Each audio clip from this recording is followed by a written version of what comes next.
I have absolutely no lubrication in this gun. You want some? No. It's not supposed to have any. Who makes it? A company called Anderson. We'll see if it works. Hey, Zombie Tactics coming at you today as promised. I just got back from the range testing the Anderson AM15 rifle, and the results have been pretty positive. I'll tell you exactly what I did and sort of the protocol that I followed. I should make it clear, first of all, that this is not actually my rifle. Some people were asking about that. This is a loaner, and it came brand new out of the box. It has never before been fired. I'm actually even leaving the little green tag on here for the owner to take off. I used the factory magazines, took them out of the package, as well as some P-mags and some other magazines that I had lying around. All 10-rounders legal in California, of course, and using the bullet button. So I took it out to the range, but before I took it out to the range, I said to myself, you know, I'm a little bit of a skeptic, and I said, how do I know that this rifle has come to me as they say that it is, with no kind of special spray-on coating or something like that that isn't going to come off the first time that you wash it? Now, I have no reason to believe that they've done something like that. Anderson seems like a pretty stable company, and they've been around a while, and they've actually made a number of parts for other AR-15 manufacturers and things like that. So they're not some fly-by-night outfit. Nor is the company that does the RF-85 coating. They do that for medical equipment and NASCAR and all kinds of other people. So it's not like this is just magic fairy dust coming out of left field. But nonetheless, I wanted to make sure that, all right, you know, I don't know where this rifle's exactly been, even though it's coming fresh out of the box. So I'll roll in some things here that I did, and I took it out and I just washed it. I washed it with dishwashing liquid, and I think you'll see some pictures of my actually having the entire bolt carrier group and bolt taken apart here, to the point of removing the trigger, removing the firing pin, and disassembling the extractor and all of that good stuff. And I washed down all of this in soap and water and dried it off, rinsed it, dried it off, put it back together, and pretty much did that with the whole rifle till I was satisfied that there wasn't any oil on this gun at all. Then and only then that I said, okay, it's time to take this out. This morning it was pretty cold at the range where I was. It never got above about 33 degrees the time that I was there, which I figured is perfect rifle testing weather. So the conditions were good. I was a little miffed that I didn't have any kind of an optic or sights on this. This particular model is designed for you to put your own optics on it. That's a pretty standard configuration for ARs. Many manufacturers make them that way, so that's not anything funny. Now, overall, the fit and finish of the rifle is very good. It's a very tight-fitting rifle. I did swap uppers and lowers with my Smith & Wesson AM15 Sport just to kind of make sure that they would function, and I did a function test with both of configurations using the Anderson upper on the Smith & Wesson lower, fired a few rounds through it to make sure that it would fire and it would operate, and did the opposite. Used the Smith & Wesson, whatever the opposite was, I forgot what I said. Did the opposite configuration to make sure that I could mix and match parts freely and there would be no problem. I also took the bolt group out and matched the bolt group up and made sure that it would fit the Smith & Wesson equally as well as it would in the Anderson. So they seem to be, the parts are in spec. It all works correctly. Now, aside from fit and finish and you know everything looks good, the castle nut is staked correctly on the back, the gas key appears to be very well staked correctly, so it's a well-constructed rifle. Just the feel of the thing, and I'm gonna just kind of do this here on camera. You might note that sounds a little scratchier and a little rougher than your standard AR-15 would when it's lubricated, and that's true. It felt scratchier than that before I had 1,000 rounds through it, and I just figured, well, I broke the rifle in today for the owner. So that concerned me a little bit. I said, you know, it kind of just feels a little gritty, and it feels a little like it just sounds weird. But at the same time, I had to say, you know, it doesn't feel like anything's hanging. It doesn't feel like the rifle is doing anything that it shouldn't be doing, and certainly it feels a lot less gritty than AR-15s that I've had that have got a little bit of dirt and grime in them, just lubed up and work perfectly when they're feeling just a little bit, you know, less than totally pristine. So that didn't concern me too much. I loaded up my magazines with PMC 55 grain. I had 500 rounds of that.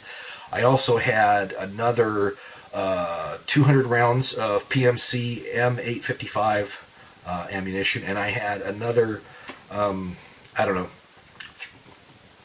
300 to 400 rounds. I know that I went over 1,000 round count, but 300 to 400 rounds of just whatever I had sitting in the training bin, and that would be a combination of various whatever ammo was on sale at the time. So nothing special. Some of it, I think, the Remington is actually even a little bit underpowered and doesn't cycle correctly in some guns. So that was kind of a good test, I guess. Shot 1,000 rounds through the gun. Did not stop. Took me a little over an hour to do this, and I'm, loading magazines like a madman because I'm pressed for time today, and I didn't want to be at the range all day. Had some other things to do too. And you know what? It didn't miss a beat. Not a drop of oil on this gun. Not one single drop. I swear by my mother's life that I did not oil this gun in any way or lube it in any way. And absolutely flawless, perfect performance on the part of this gun. When firing it, it does feel a little bit different, and I'll describe that to you. And I think this is just because you got, no matter how slippery the metal surface is, you've got a metal surface on a metal surface. And it seems to be like, and this seems to bear out what they say in their literature, it actually seems to cycle a little bit faster. And I would say that a standard AR-15 that's well lubricated and maybe has a few rounds through it kind of has a little impulse that kind of goes tuk, tuk, tuk. Yeah, great impersonation of an AR-15. Where the Anderson is kind of a okay, a little faster. It doesn't appear to affect timing or anything. Lockup happened correctly. The bolt goes forward correctly at the same time. Nothing about this rifle caused me to believe that at any point in time it was going to be a problem. At the end of 1,000 rounds, my handguard here was quite warm, I'll tell you, but the Anderson was clicking along like a top. Now that's just a basic test of the rifle. It's just throwing 1,000 rounds through it and with no oil and saying, will this work? I know for a fact that there are many, many standard AR-15s that if you threw 1,000 rounds through them in an hour or a little bit more than that, you would have a problem somewhere in there. There would be a component that just would seize up simply because the metal is going to get a little bit expanded. And, that doesn't...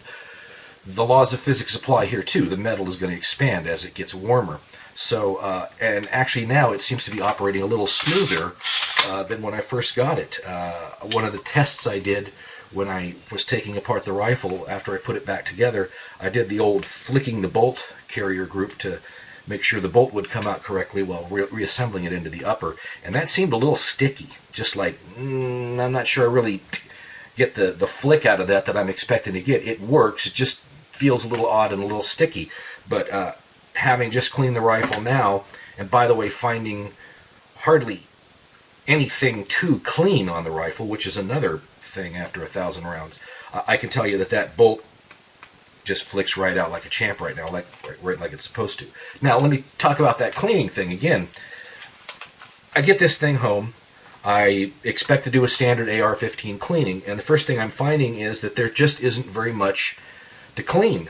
One of the first things that I ordinarily will do with an AR-15 is I will get out the bolt carrier group, and I will just kind of get one of these blue, tear-off paper towels, and I'll just kind of wipe the outside of it just to kind of see, just to kind of get the majority of the grime off so that I don't get it all over my hands.